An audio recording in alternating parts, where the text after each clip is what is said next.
Hello and welcome to The Reasons I'm Broke, episode number 100. I'm Daniel. And I'm Kelly. And I think episode 100 warrants the Zelda Pokemon mashup song that we sing every now and again.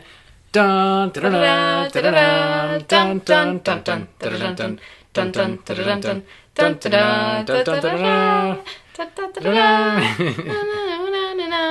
And there's a song, and it's a Zelda song, and I know Zelda songs and Pokemon.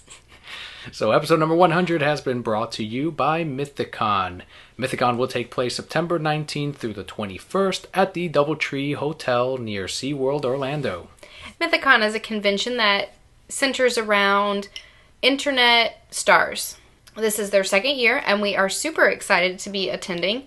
One of the guests that they've just announced is Eric Stewart. He's best known as Brock in Pokemon and Seto Kaiba from Yu-Gi-Oh! Two very big animes back in the day.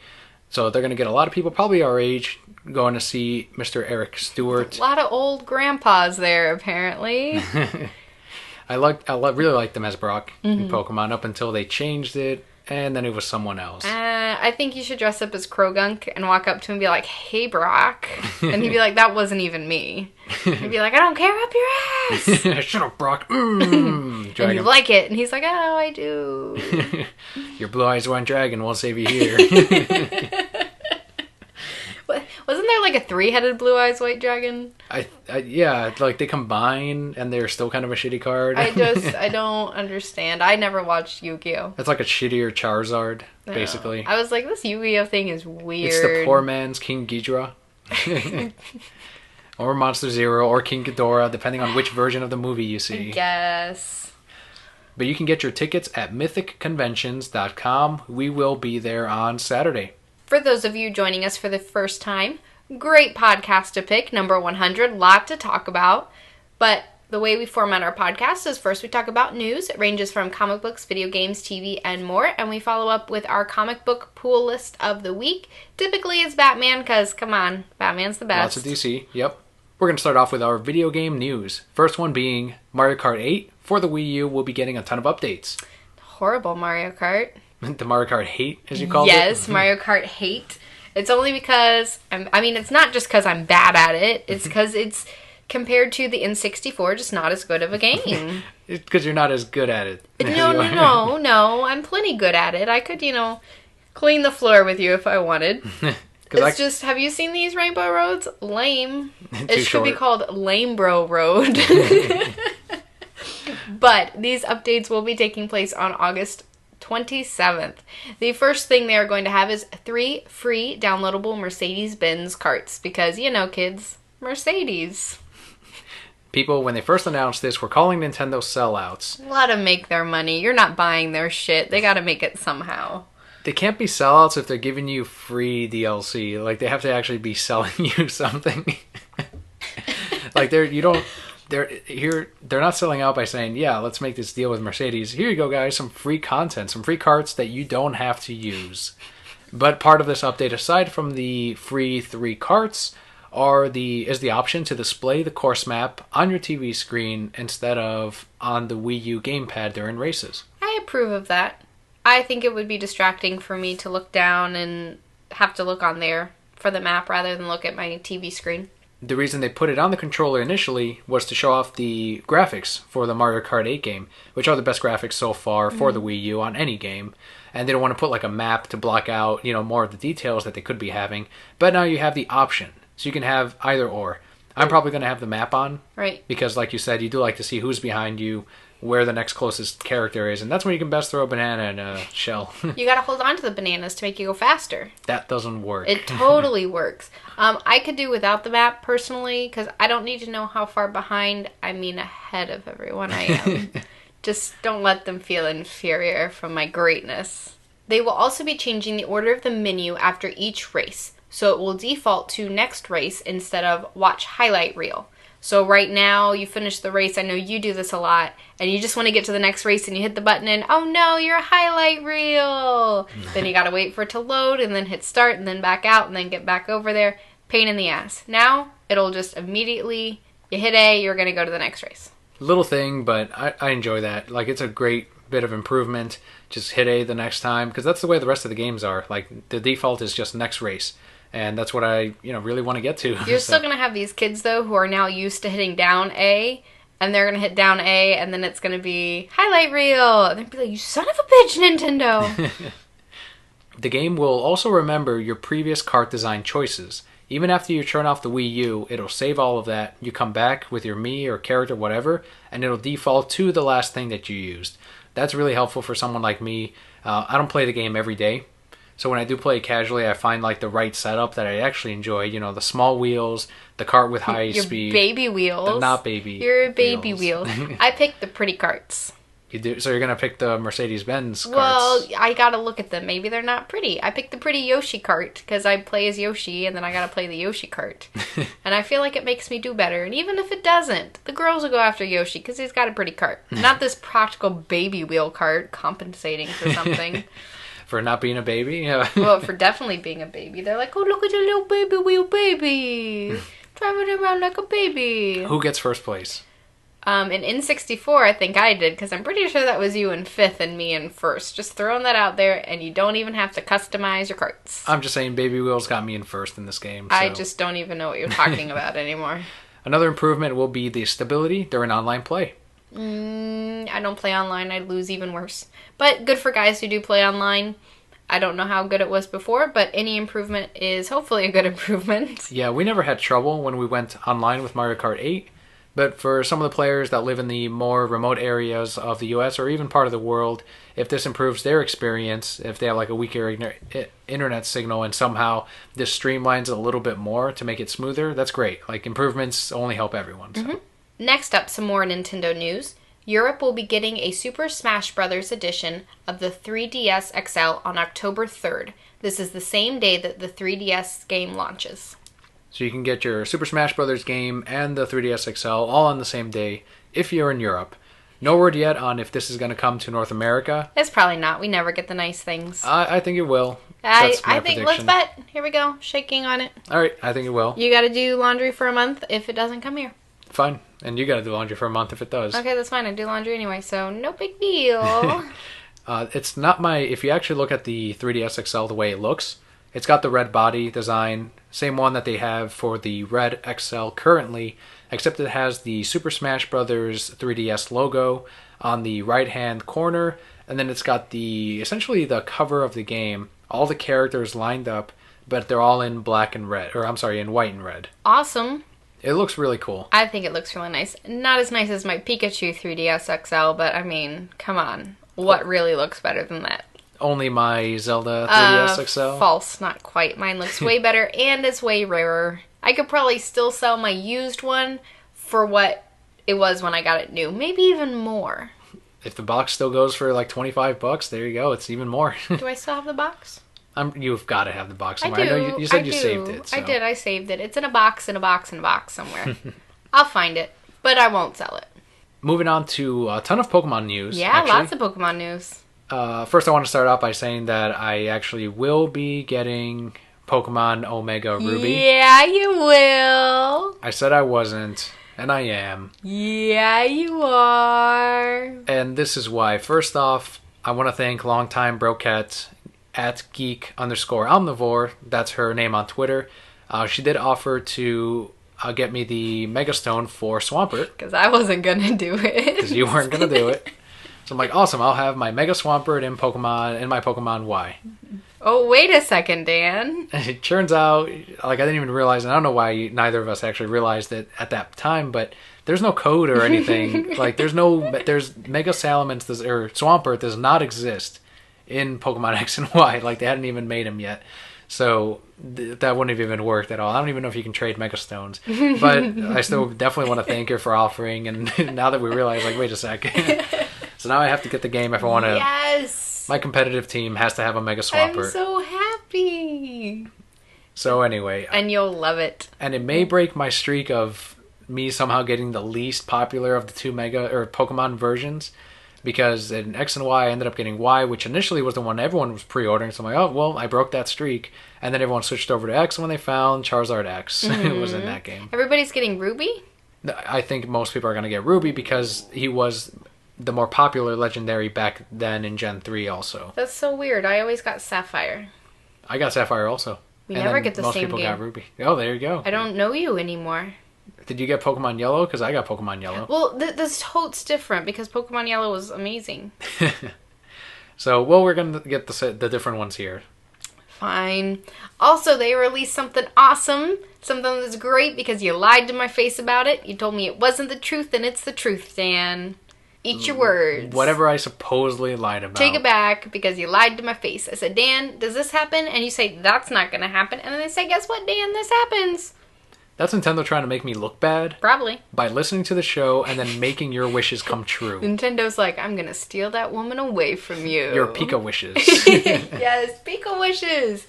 So, cosplay Pikachu. We talked about it a while ago. I ranted and I raved and I said, this is amazing. And it's even more amazing now. The cosplay Pikachu that you receive at the contest hall, you can dress up and use in battles. You can, and you can only get this one Pikachu at the contest hall. So you can't just dress any Pikachu up. You can tell this one's different because it's got like a heart tail at the very end of it. Oh, it's a lady?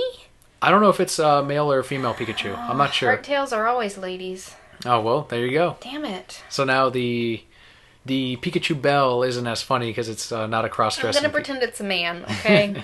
We'll just pretend it's a man. So, whatever costume you go with, the Pikachu will have a special attack based on what costume you choose, which is pretty rad. So first up we have Pikachu Rockstar, who's going to learn Meteor Mash. Yeah, the Meteor Smash is, I think, a dragon attack. So normally, none of these moves I don't think Pikachu can learn regularly, nope. But you can get, with cosplay Pikachu, you can do it. Good job, cosplay Pikachu. Pikachu Bell, who is cross-dressing Pikachu. Identity Crisis Pikachu. There we go. Can learn Icicle Crash. Yes. Pretty cool. Pikachu Popstar learns Draining Kiss because girls go crazy over pop stars. That's what I'm going with. So. And it's a fairy type move. There we go. Pikachu PhD, who's pretty badass also, can learn Electric Terrain. Yeah, PhD Pikachu has like the scientist outfit on. It's got the glasses with the swirls in it, so he looks kind of nuts. The cray hair. The crazy hair. Doc Brown Pikachu. There we go. Yep. Done. And finally, Pikachu Libre can learn Flying Press. Yeah, a fighting type move. The one that I guess we both enjoy. Yes. Pikachu Libre is awesome, but it did take you 3 tries to guess my favorite. Obviously, I'm still mysterious. Because you couldn't pick out my Pikachu. Still keeping me guessing, yeah. I like Pikachu Libre a lot. I like Pikachu PhD. Am I going to use their special move? Well, what would you have used otherwise? Regular Pikachu moves. Okay. I probably won't even use this Pikachu. I'll just get it and be like, yeah, badass Pikachu. Now, in the PC. Let me use this other Pikachu that doesn't have a heart tail.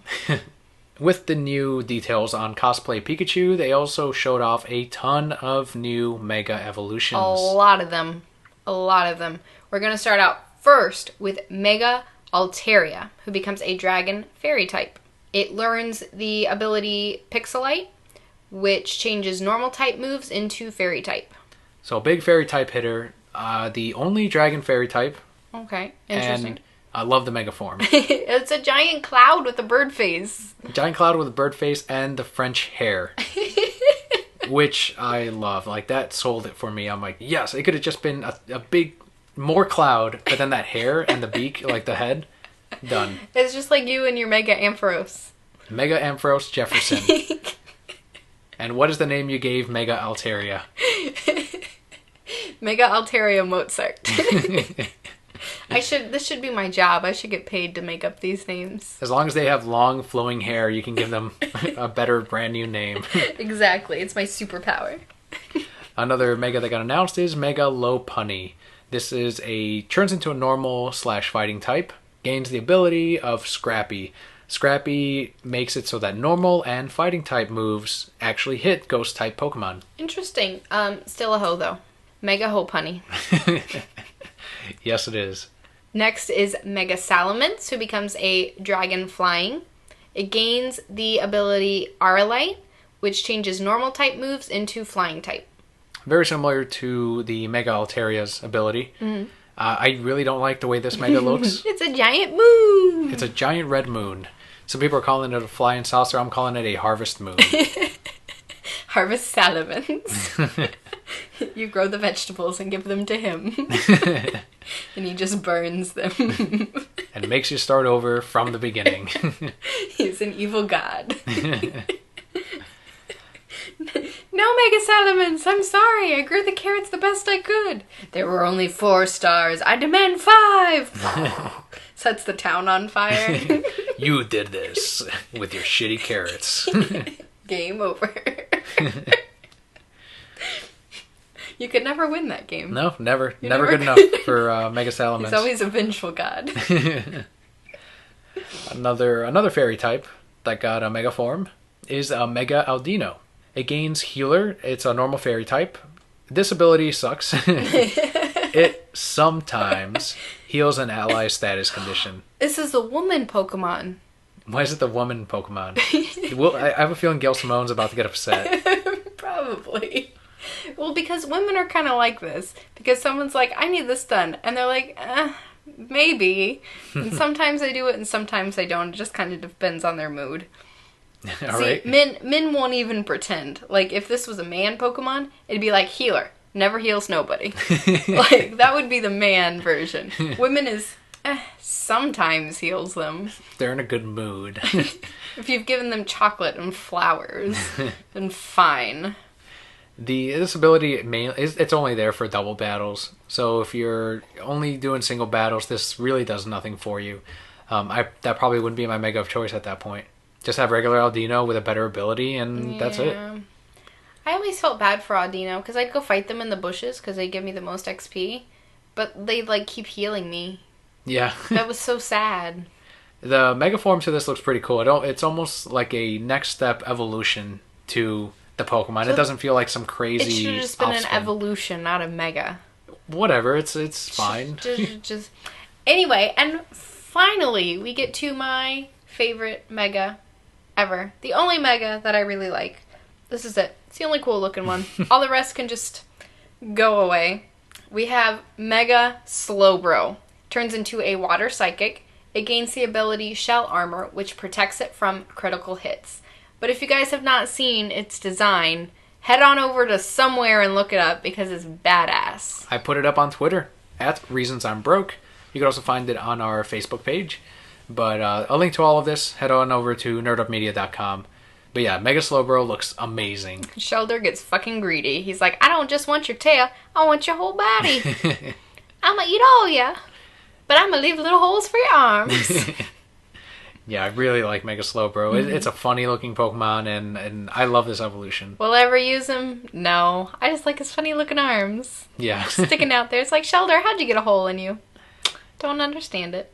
The ability protecting it from critical hits completely foils my Drapion on my competitive team because it's basically built around getting critical hits. Its attacks do critical hits. Its ability is for critical hits.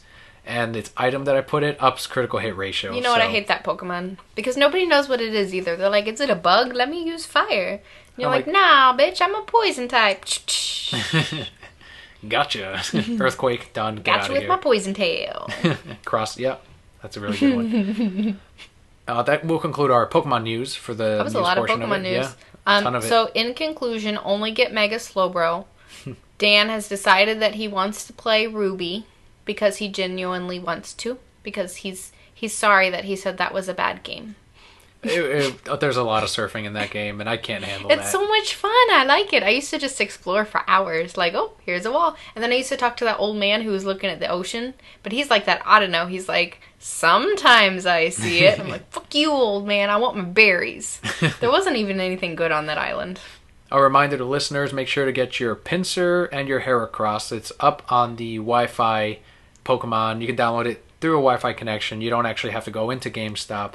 But you do have to get to GameStop to get a code for their Mega Evolution Stones. Only get the Pinsir. Heracross isn't worth it. I agree.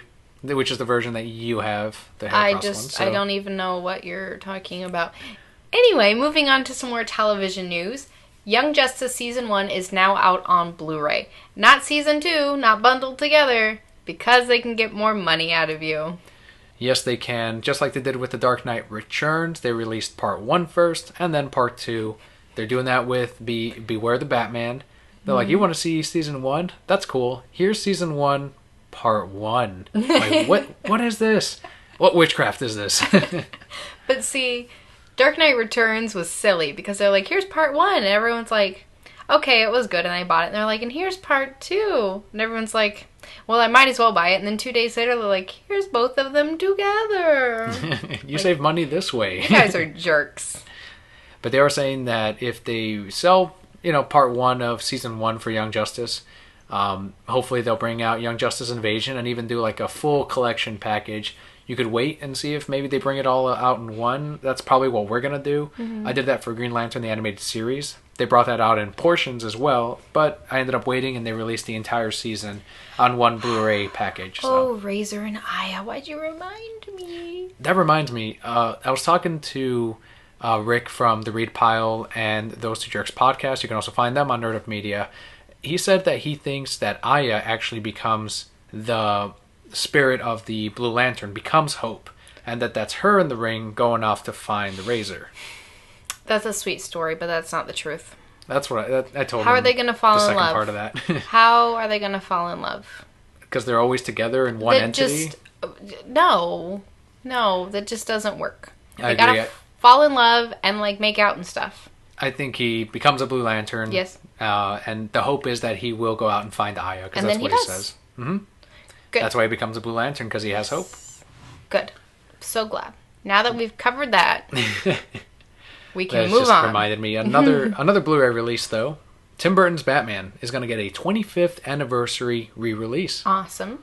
We own it on Blu-ray already, but this package will get you an extra bit of special. You will get a new documentary on the marketing of Batman, which would be really cool, seeing as how this was a darker version of Batman. It would be great to see how they had to get that out to the masses to really get people to want to come and see it. This one will release on November 11th for $25. Great price.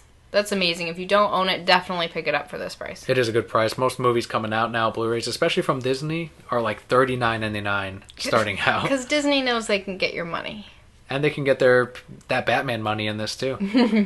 It joins the other Blu-ray releases this year for Batman 75th, just like Damian, Son of Batman, and of course the Arkham Suicide Squad movie, really. Assault on Arkham. Yes. Arkham Suicide Squad. That's what it is.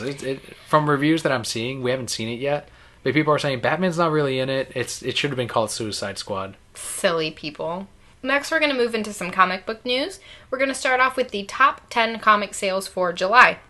Dan called like all these. Fine, you're the master predictor of comic book sales. To be fair, the number one prediction here wasn't that difficult. It is Rocket Raccoon, number 1. You called it. Movie came out. Everybody loved that skunk thing. And the Tree Man. The Tree Man. And of course, the Grifter. Yes, because Grifter was there. We sold a shit ton of that Legendary Star-Lord number 1. Kratos, God of War. Kratos, that's right. He was in there, and that green chick. Poison Ivy. Jolly Green Giant's daughter. She-Hulk.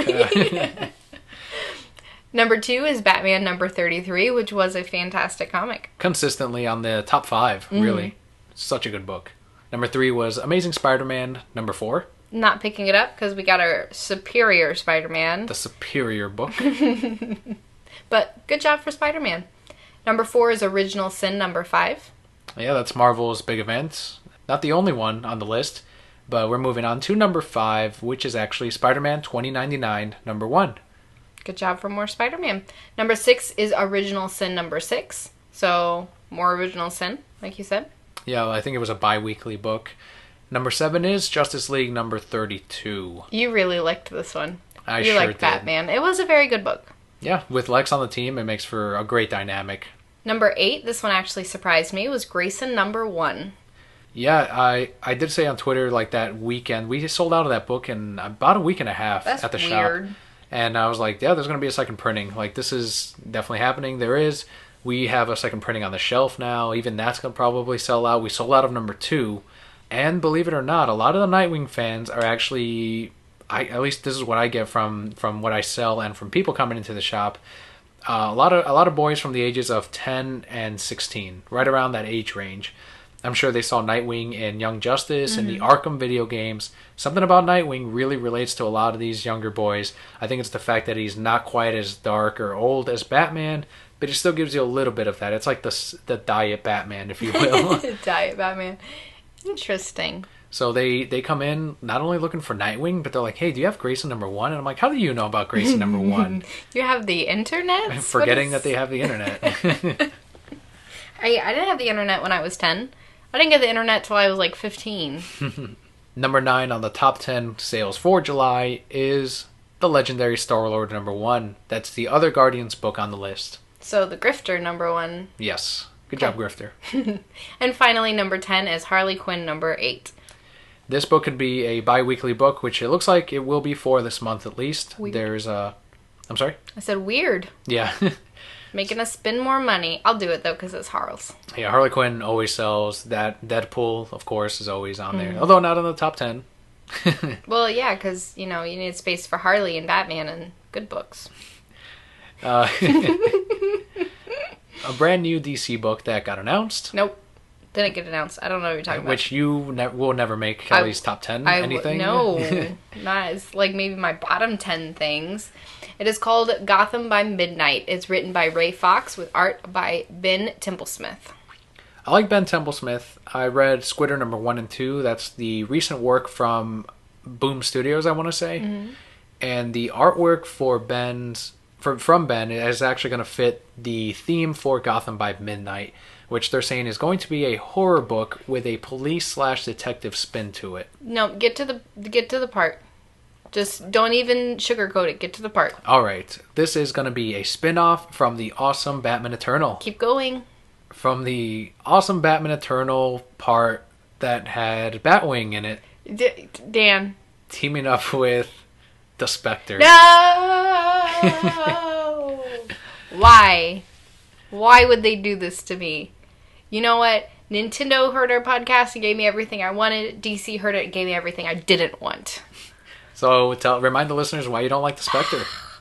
So, and I don't know if it's just because I haven't read a good story or if I've never found a character that I like from DC that deals with the supernatural. But I hate DC and the supernatural.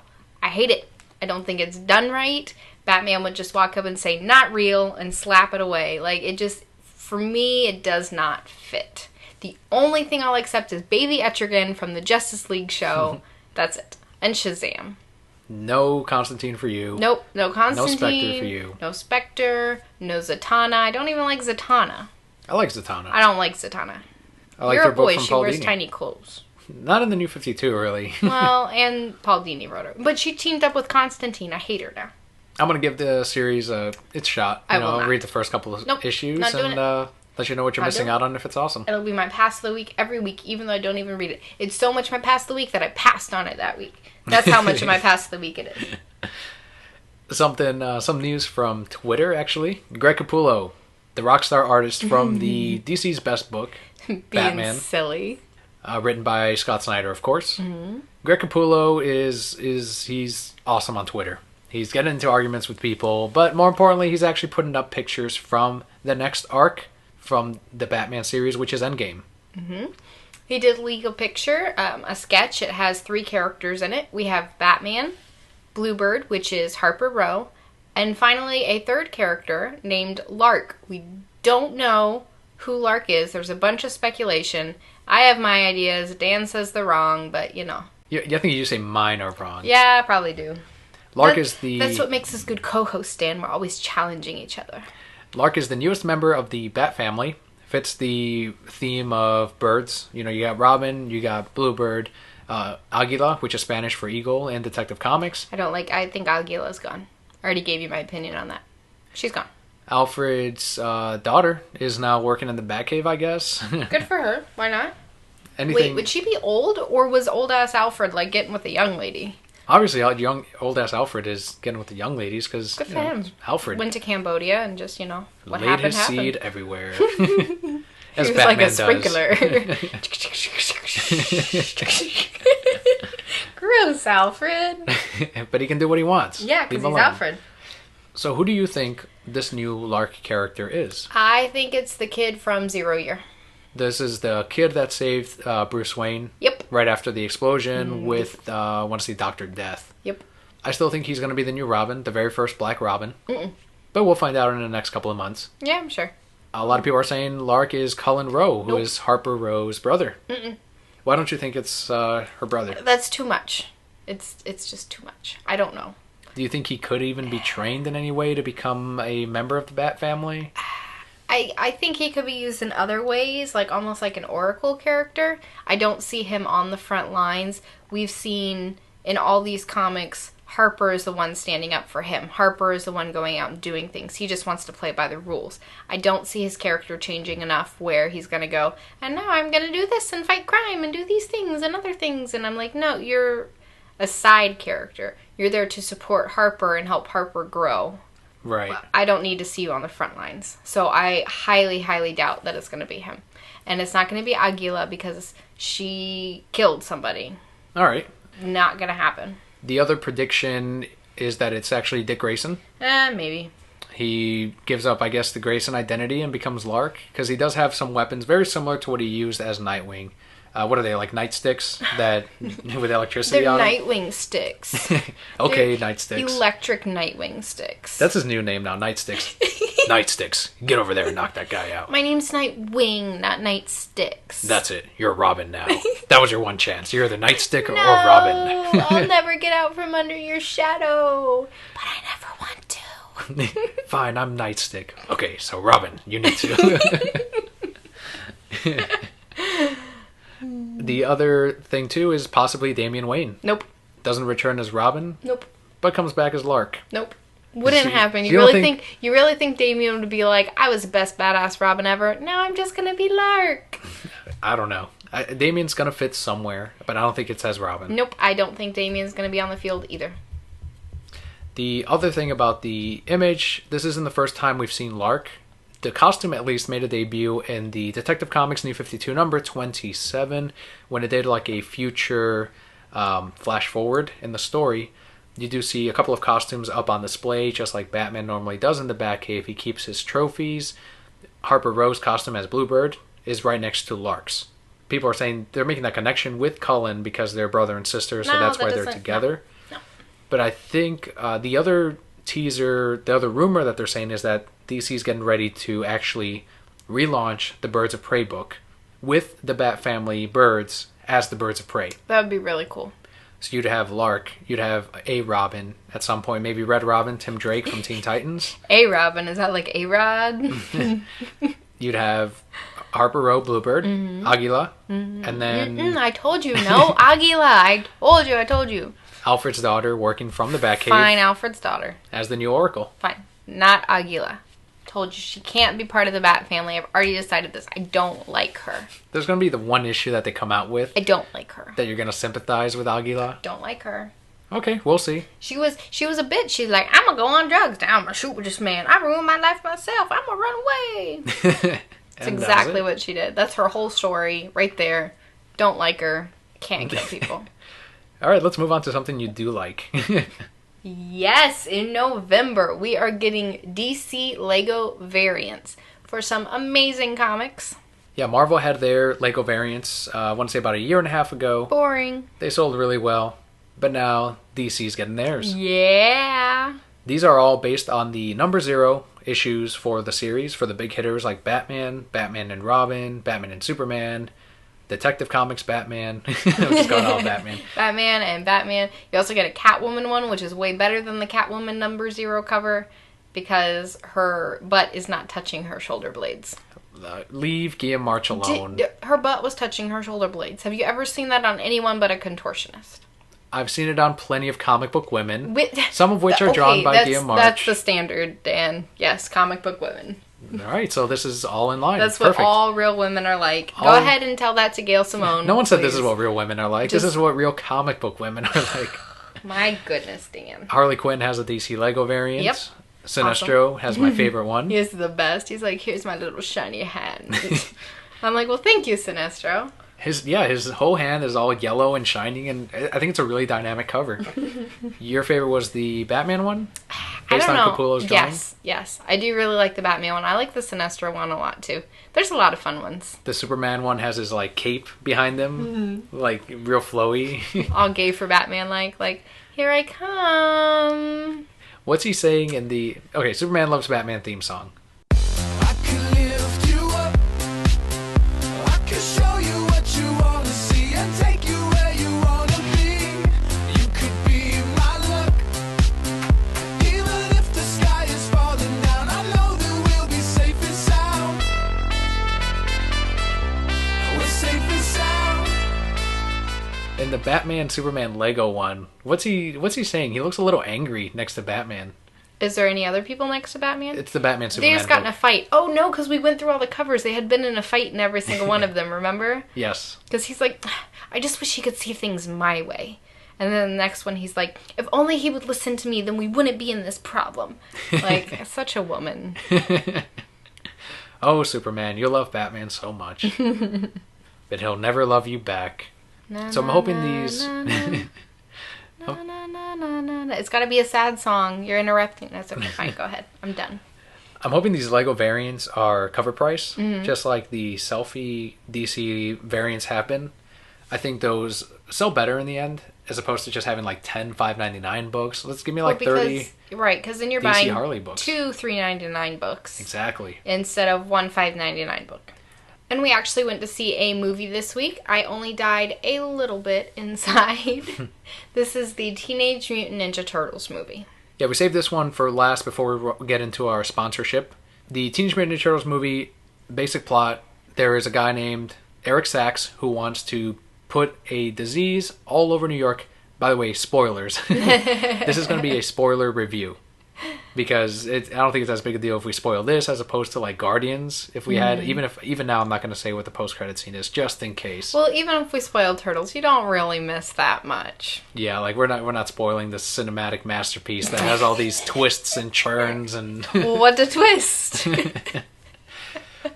So Eric Sachs wants to release this disease all throughout New York, and then using the ooze formula that created the Turtles and Splinter as the vaccine, because you can only have the vaccine with that formula, sell that to the city to cure a bunch of people, and then essentially have the government write him a blank check for the formula.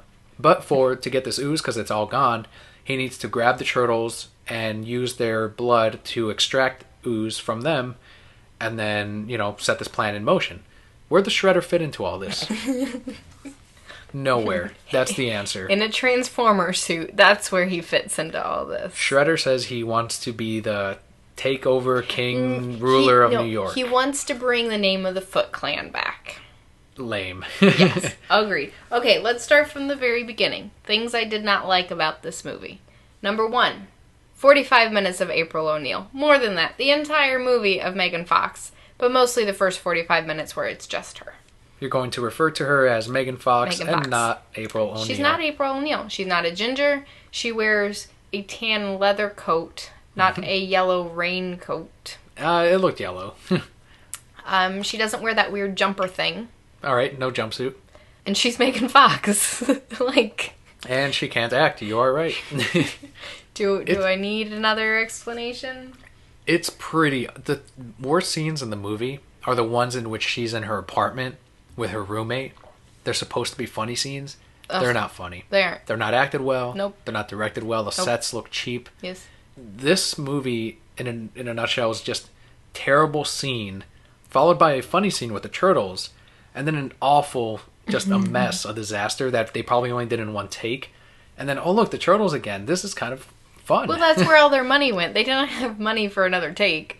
We had to make the Turtles look kind of like turtles. More mutant-like than anything. Wait a second. They've done it. I changed my review. I love this.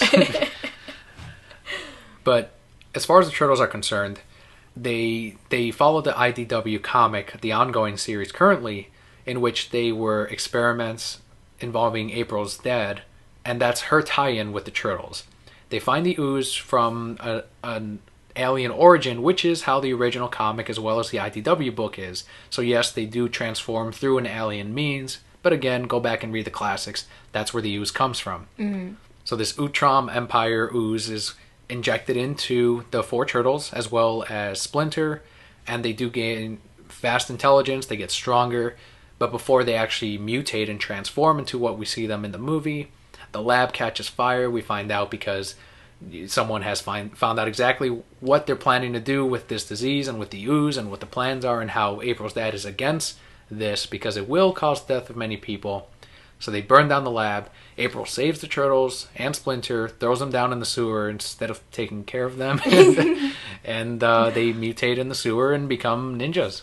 They weirdly mutate in the sewer and become ninjas.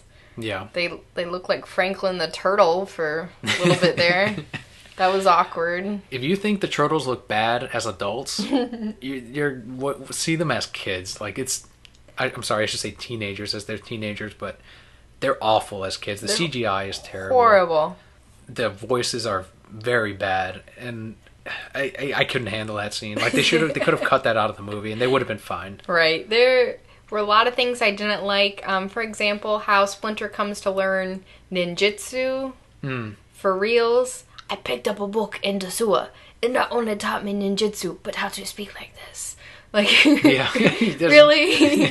There's no reason that you should be Japanese. You sound more Italian. With the origin, yes, you're right. Now if they had done the thing that would have made more sense is if they did it kind of like the IDW book, where they are reincarnated forms from their previous selves.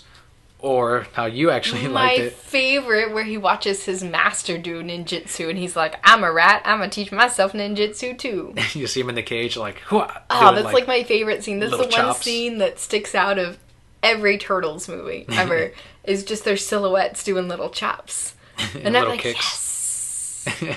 Good job, Splinter, you learn your ninjutsu. But instead he just teaches his kids ninja, all the ninja Teaches forms himself and and becomes a master. I don't know how he knows he's a master. Like, look, I can buy that the ooze made him super intelligent as well, so they learn quicker. That's fine, but it's so weak that he just finds a book in the sewer and that's what he learns from. I don't know. But it's just a little thing. What do we see it for? For the action, right? You want to see them be turtles and be ninjas and be funny. Are they ninjas in one scene? Sort of ninjas. The rest of the scenes, they're running around, throwing cars, throwing storage units. You were saying, like, bouncing bullets off of their skin? Oh, no. So the bullets go into their shells and dents their shells, but then they're like, we're bulletproof! And then they shoot the bullets out of their shells, because I guess their shells are rubber now? It's so bad. I don't understand. But they are all written like the Turtles. Agreed. Raphael is the hard ass that gives them all a hard time, threatens to leave. Michelangelo, your favorite? Hilarious. He was the best part of that whole movie. Always funny, always cracking a joke. You can definitely tell that he's the glue that keeps all these turtles together.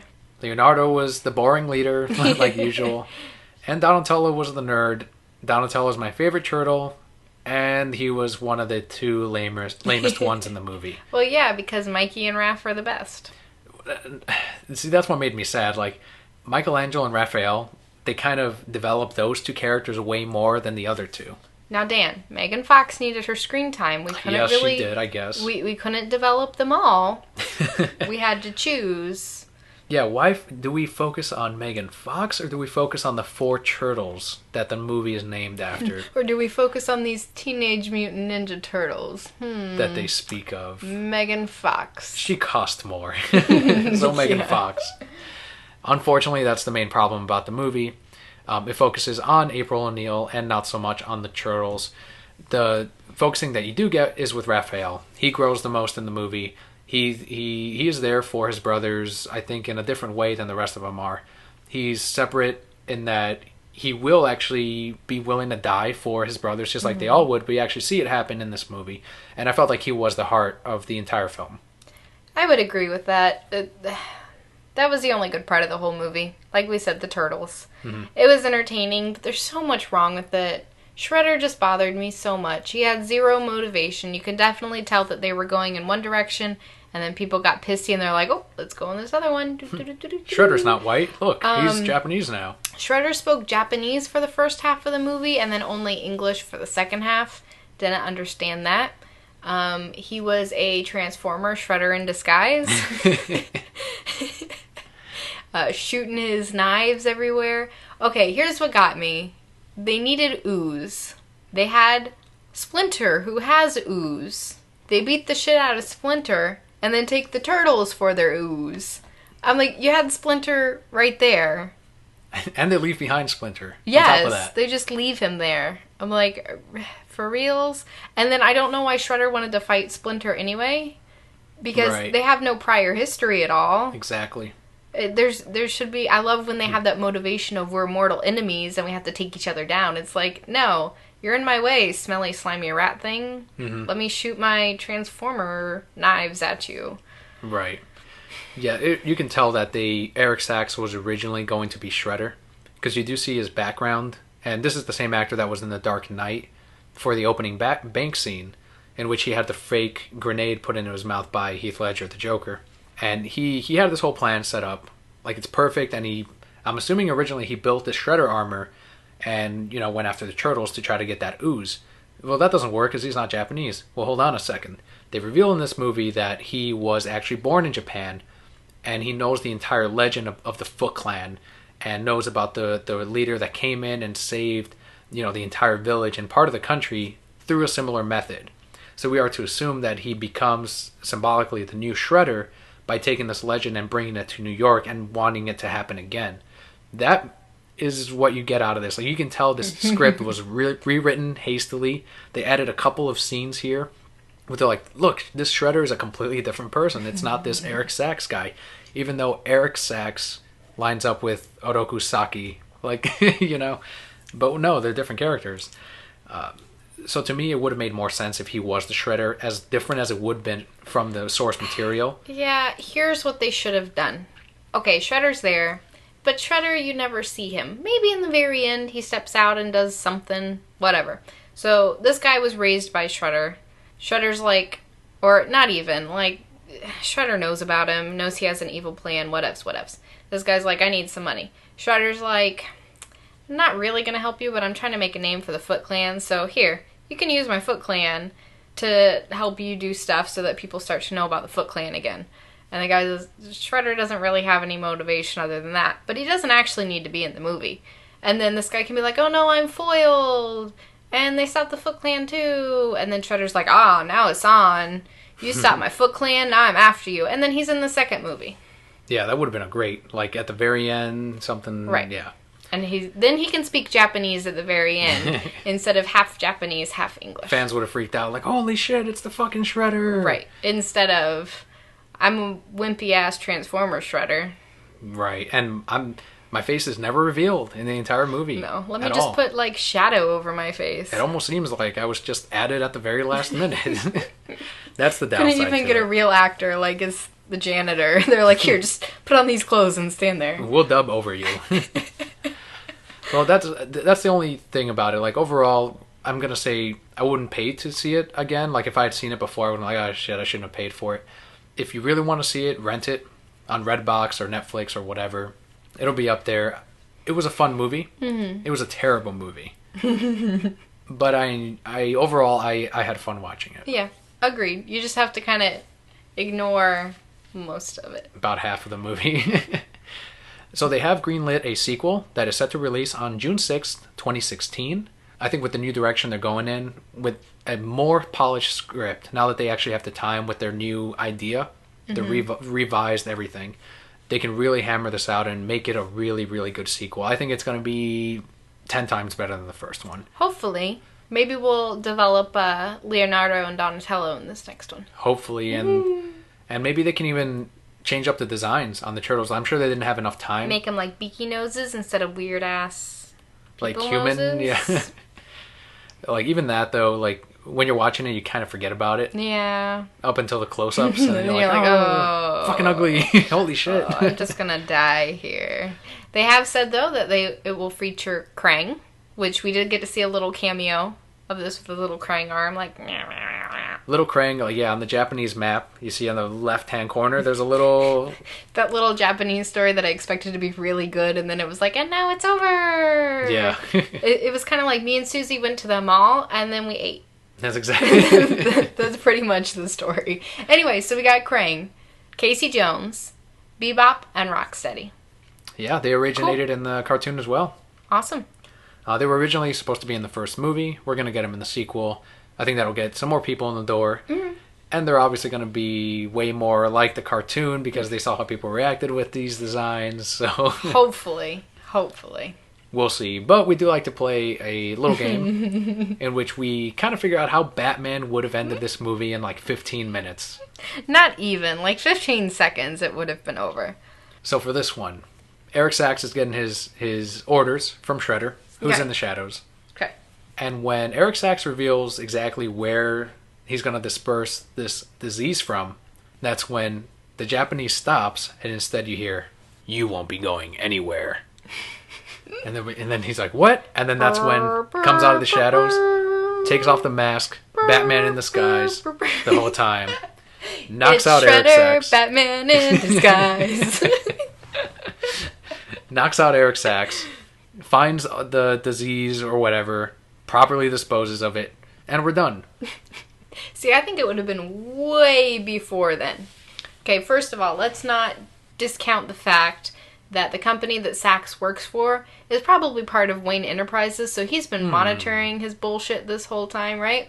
But, like, second attack from the Foot Clan, Batman would have figured it all out and been like, hoo-ha-hoo, like Johnny Bravo, I guess, whatever, and would have stopped Shredder from the beginning, locked him up in Arkham, done. That would have been cool too. You know what character we forget about in this whole movie, and that's sad? Who? Karai. Oh yes, Karai was in this. Karai, see, exactly. They did zero things with her character. And she was spot on with everything. Yes, they did zero things with. I don't even think they say her name.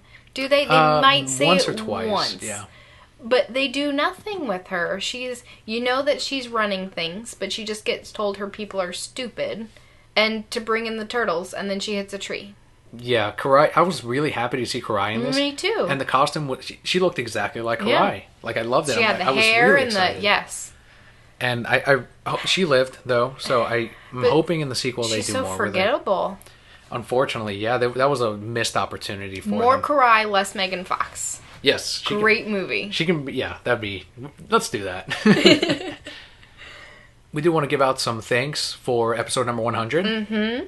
The first one being Hero Crate for being our other sponsor for Nerd Up Media. For Hero Crate, you get over $50 in retail value in one crate for $29.99. This is absolutely amazing. Everything that you're going to get in this crate is hero themed.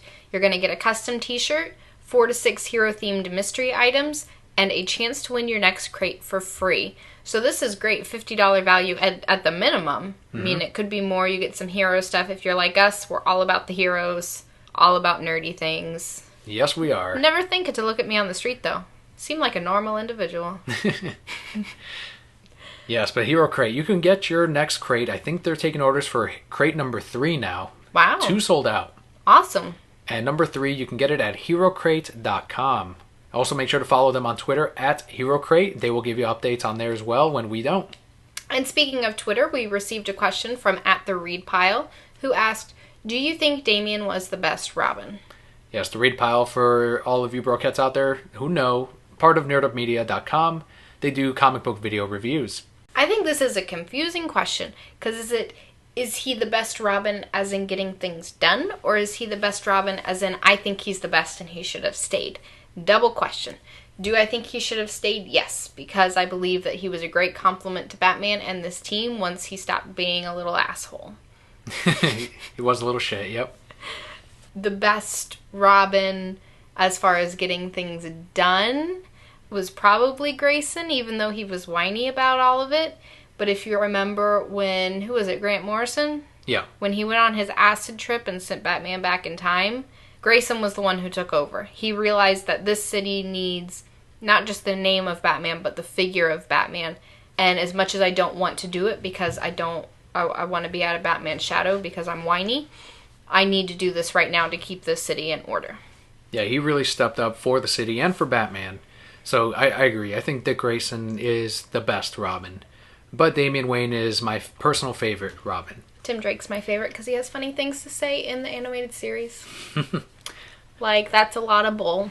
That was a great line. That was a great line. I laughed so hard. I still do when we see that one. One of the better parts of season 4. But yeah, that was the question from at the Read Pile.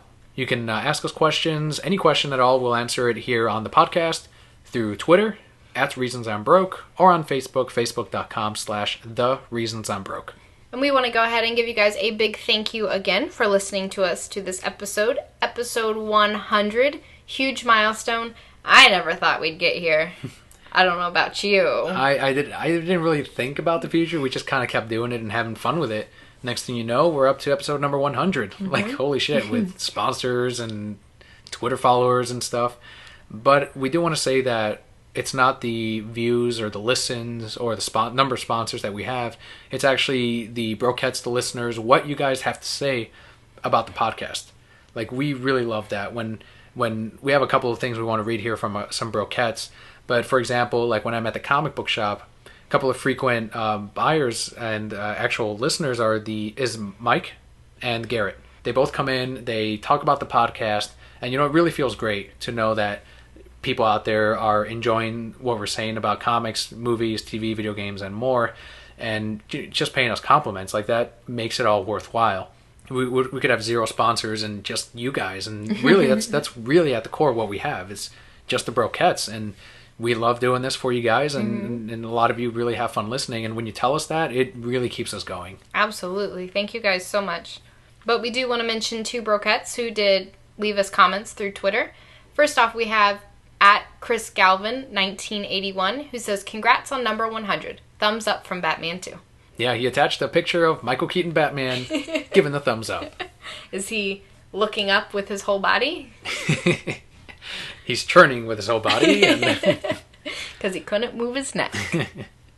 The next one is from longtime listener, @geek_omnivore. She said, "You have nothing to thank us for. We don't put out weekly free content. Thank you." Aw, you're welcome. And thank you guys for following, listening, commenting. Like Dan said, it means so much to us to know we actually have people who care and like the same things we do. Yeah, if you really want to help us out, please leave us a review on iTunes, a star review or whatever. But if you leave us a written review, we will read it on the air. That helps us out more than you think, because it puts us up on the charts, more listeners, more people out there that get to listen to the show. But also on Stitcher. If you rate us on Stitcher, give us some ratings on there. It helps us out too. I thought you were going to say, if you really want to help us out, send some money. We need some new equipment. No, definitely reviews, please. This shit ain't cheap, No, we're just kidding, guys. Thank you so much. We love the interaction. I think that's my favorite part of all of it. When people comment and they're like, "Kelly's so funny." I'm like, I know. That Danny is silly. He's a silly pants. He should do all the laundry. I know he should. So we're going to jump into our comics here, starting off with our indie books, no Marvel books this week, and then ending with DC.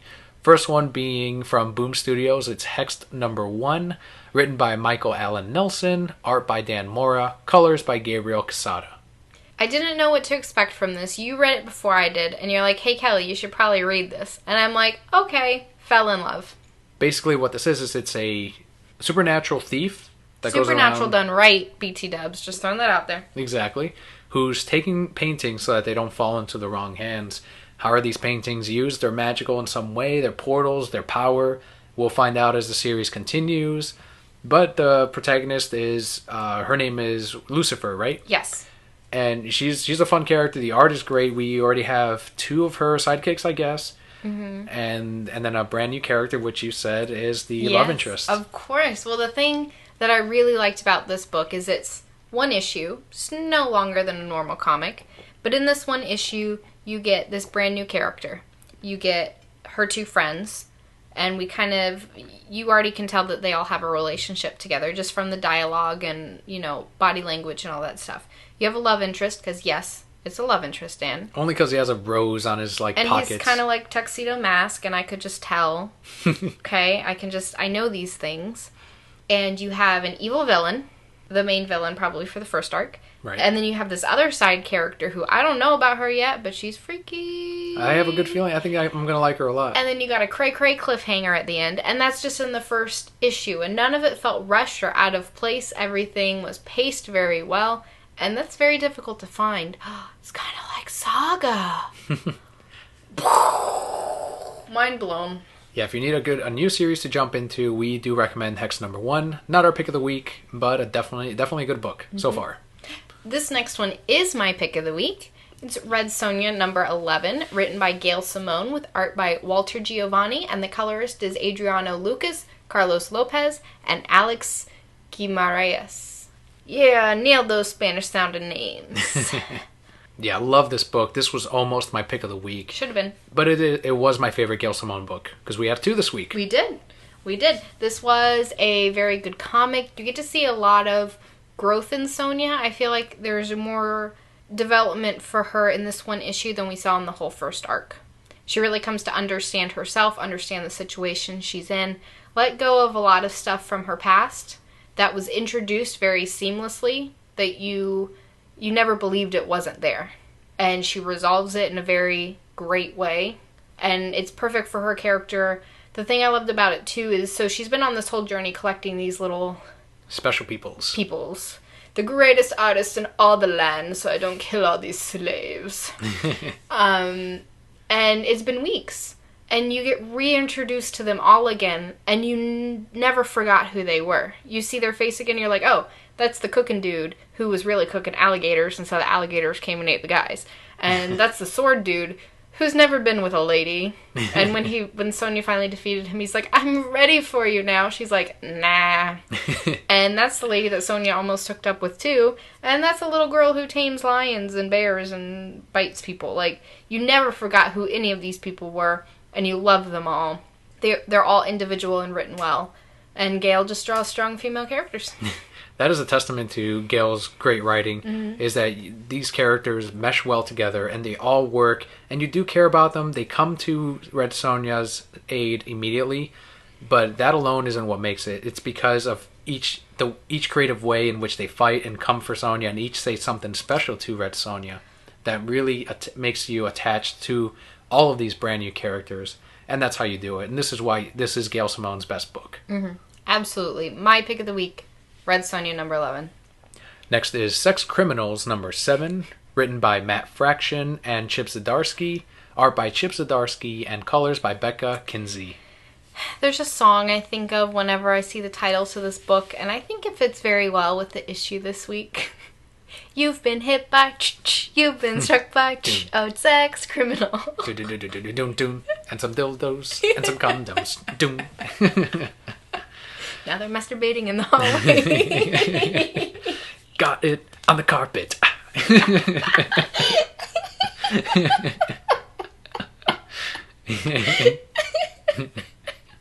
We're horrible people. Warning about this book. Do not read it in Starbucks. Do not read it in Barnes & Noble. Do not read it in school. There's a lot of dildos. Unless you don't care, then fuck it. There's like a dildo tree at one point. And even questions, what would you need to do with that many dildos? If someone has an answer, I don't really want to know. So please don't tell me. I was just confused. This issue explores more the 2 protagonists for the series, and mainly it's hilarious. Like, it's a really fun book. It's really funny, and they kind of mess with the antagonists from the first arc. So you do see that this is going to be more repercussions for them than what we previously had in the previous 6 issues. I think what I like the most about this book too are the letter columns at the very end. All the letters, it's like 4 pages of text. I read that. That takes me longer to read than the actual book. He sits on his tummy with his feet in the air and just giggles like, ee hee hee. Oh, they found porn in the woods. Ha ha. So that I love. Like, that is almost as funny, if not funnier, than the book itself. Like, it could just be a Sex Criminals. If they come out with a trade of just the letters, I'm buying it. That's an idea for them. They should do it. Print it. The thing I really love most about this book this week, I think, was the interaction between our protagonist and her best friend. They had a falling out, and they're coming back to being best friends, and our antagonist is or our protagonist, I'm sorry, is having to get very personal about, this is who I am. I don't tell a lot of people about this, but this is what happens. And her best friend just blinks like nothing's wrong. Right. It's okay. We're best friends. It's cool. Yeah. Yeah. I like that And that's great because I feel like that's what real best friends would do. Other people would write it where she freaks out and I gotta think about this, and she leaves and they make up later. But a real best friend would be like, you were this way before, just because you're this way now, that doesn't change anything. Yep. So that was very good. It got me right here in the heart. But there's a lot of dildos. So really, don't read it anywhere. Next up, we have Teenage Mutant Ninja Turtles, number 37. This is written by Tom Waltz, Bobby Curnow, and Kevin Eastman, with art by Corey Smith, and the colorist is Rhonda Pattinson. This is my pass of the week. Mine too. Oh no. No, you almost fooled me again. Stop it. I have 2 passes of the week. Let me live my life. This is one of them. This is one, all right. This is one of my passes of the week. Is this the worst issue so far of TMNT? I don't know. You ask me these questions and then you don't give me all the information because I don't always remember these things. And then I say yes to them and you're like, oh, but what about this? This was a very bad issue. This was Shredder versus Grandma Krang fighting over cookies.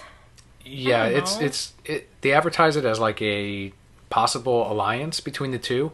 So we're like, holy shit, things are about to get real. Like, it's about to get cray. But it ends up being more setup than anything. So it was a little bit of a letdown in that aspect. Not even setup. Like, I feel like we're never going to see any of this again.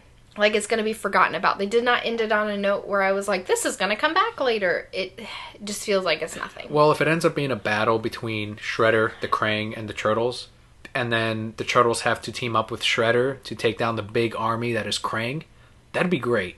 Like, I would really like that. So that's one part of this that I also like the Alopex portion, because that's a character I really like. You like her too. Agreed. Because she's so developed already. Like, she's hurt and she's trying to get close to these turtles. Just in that one issue, she was developed. It was great. But yeah, it's going to be my pass of the week as well, because it just didn't add that much to it. I feel like Grandma Krang just should have made him some cookies, some brownies. I don't know, what do grandmas make? And just gone on with life. Like, stop being a little baby. Eat your cookies and milk. They're oatmeal raisin. We'll get on with life. Yeah. But pass it. I don't feel you needed to read this for anything. And with that, we can move into our DC books. The final Gail Simone book for Batgirl. Mm-hmm. Batgirl number 34, written by Gail Simone. Art by Fernando Passarin and Jonathan Glapion, with colors by Blonde. I feel like Gail just went, I'm out, bitches, here's everything!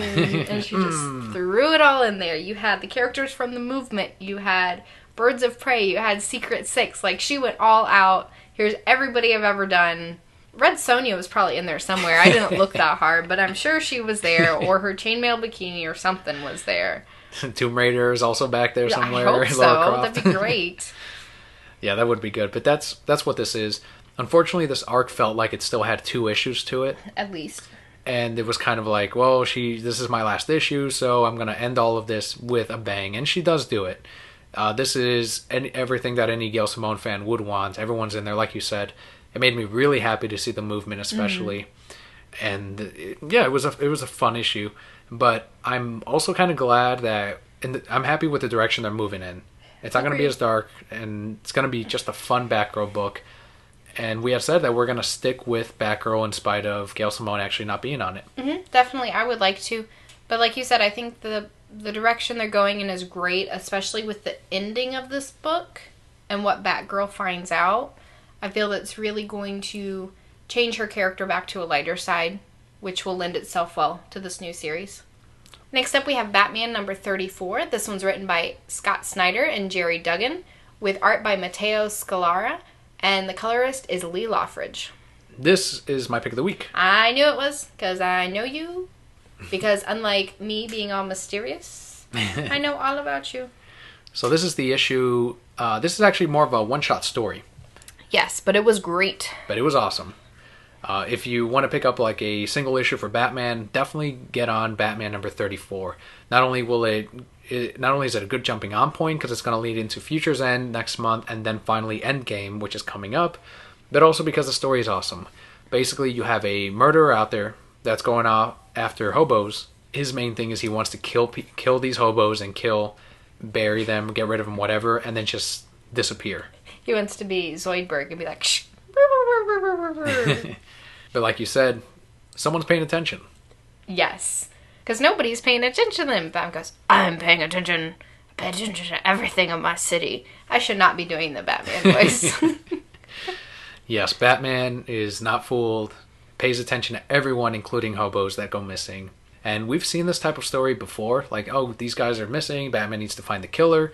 But the reason this is my pick of the week is because of the way that Scott Snyder, the payoff of the book. Yes. How the killer gets his. Keep in mind, he wants to kill, disappear, and the way Batman deals with this is it's in the best way possible, and it's everything a Bat fan would want.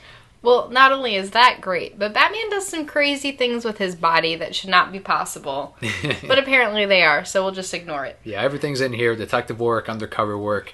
Really good issue. Batman number 34. Next is Harley Quinn number 9, written by Amanda Conner and Jimmy Palmiotti. Art is by new artist to the series, John Timms. Colors by Paul Mounts. This is such a boy book. It is in this one. It takes place mainly in a burlesque show. Harley Quinn's half naked, makes out with another girl. Boy book. But then she does have her skating part later on in the book. Yes. Which was fun. Yes. But I do like this artist actually better than Chad Hardin. I feel like his lighter nature to the artwork and Harley Quinn and everything is more fitting of what Jimmy Palmiotti and Amanda are writing. It also answers a question: what happens when a Harley Quinn superfan, which there's a ton of out there, including the one sitting right across from me. Hey now. What would happen if they met actual Harley Quinn? I would not do any of those things. But it is great. I loved when we walked into his Harley lair. And you got to see all the old Harley costumes. That was wonderful for me because I love Harley best in her old costume. I wish she had put it on because that just would have made my life. But she didn't. Oh well. I loved Harley's interaction with him. This guy's a nut job. And in the end she's like, get yourself better and then call me and we'll go out. I'm like, good for you, Harley. Yeah, it's a great book. We really recommend it. Harley Quinn number 9. Next we have Justice League United number 4. This one's written by Jeff Lemire with art by Mike McCone. And the colors is Marcelo Maiolo. Still loving Justice League United. Really good book. There hasn't been a bad issue yet. Right. Manhunter is a badass. That's probably, the best part of the book right there. A Martian Manhunter really holds the team together. Excellent leader. Can go toe-to-toe with Superman. Stargirl is there as simply to grow. We really relate to Stargirl a lot, and her relationship with Martian Manhunter especially. If they do more of that like they did in Justice League of America, that'll really take this book somewhere else. Even Supergirl's kind of there as a bigger sister to Stargirl. Everyone has their part, and it all fits really well with this team. I'm really excited to see what they're going to do with Adam Strange and his wife, because man, that love story, it's got me in the heart. They're star-crossed lovers and they can't be together. But I'm sure they'll all solve it. And the new villain for this arc, it's going to continue. It doesn't end here. We're going to have our Futures End issue next month for September, 3D cover, blah, blah, blah. But then it's going to continue in October. Yes. Can't wait. Hopefully they pick up right where they left off. I understand we have to have this break, but what they're going with is so great. We're learning more about, I can never say her name, but that new character. Love her costume. Looks like her background's going to be really, really cool. So I can't wait. Hopefully they'll pick it back up in October and just continue right from where they are. And the final book on our list is A New Suicide Squad number 2. Meh. Written by Sean Ryan. Art by Tom Derenick, Scott Hanna, Mark Irwin, Norm Rapmond, and Bat. With colors, once again, by Blonde. Horrible. This is my other pass of the week because it's horrible. It wasn't it wasn't very good. But here's the thing. This is why it wasn't my pass of the week compared to TMNT. We hate Joker's daughter. Yes. We can definitely say that. New 52 Joker's daughter sucks. Shitty character. But in this one, and the whole reason we really wanted to really read this. Don't put we in this.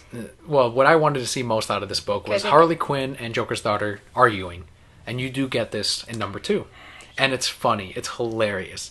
Harley's only there, like, she's there to do her thing like she did in the previous series, but Joker's daughter is only there to annoy Harley, and I love that because she hates Joker's daughter as much as we do. Like, Harley Quinn is a reflection in this book of us. But here's the thing. I love what Jimmy and Amanda have done with Harley. I do not like what Suicide Squad has done with Harley. So, as much as I hate Joker's daughter, I dislike Harley in this too. So there's no win in any of this for me. There is no point where I'm like, well, this isn't as bad. Like, there's no plot. I don't care about any of the characters. 0% of the characters. Not even Harley, because this isn't my Harley. Not even Black Manta is a pretty cool leader. He is a pretty cool leader, but like the rest of his team shit, and I don't really care about them. We got this new Amanda Waller wannabe where he's like, listen to me, guys. And I'm like, shut the fuck up, sir. You're not memorable. I don't like any of these characters. I'm not reading it anymore. I'm done. This is so my pass of the week that I will pass on all of them for the rest of the weeks. All right, then. I'll probably give a couple more issues a shot. Because I do really enjoy that interaction between Harley and Joker's daughter. Horrible. But yeah, overall, it's not. If you don't have to pick this up. But that will do it for our books on the podcast this week. Mm-hmm. We want to once again thank all the listeners, all the broquettes, for listening. Episode number 100. Hope you all enjoyed it. Leave us a review if you haven't already. We'll read your review on the air if you leave it on iTunes, a written review, Stitcher as well. You can find the link to all of these at nerdupmedia.com. Make sure to check out our other shows on there as well. Thank you guys so much for sticking with us up until this point. I know sometimes the podcast comes out late, but you guys still hang in there with us. We love putting this out for you. We love your comments. We love when you talk to us. From the bottom of our hearts, thank you for everything you've done for us. I'm Kelli. And I'm Daniel. We'll see you next week.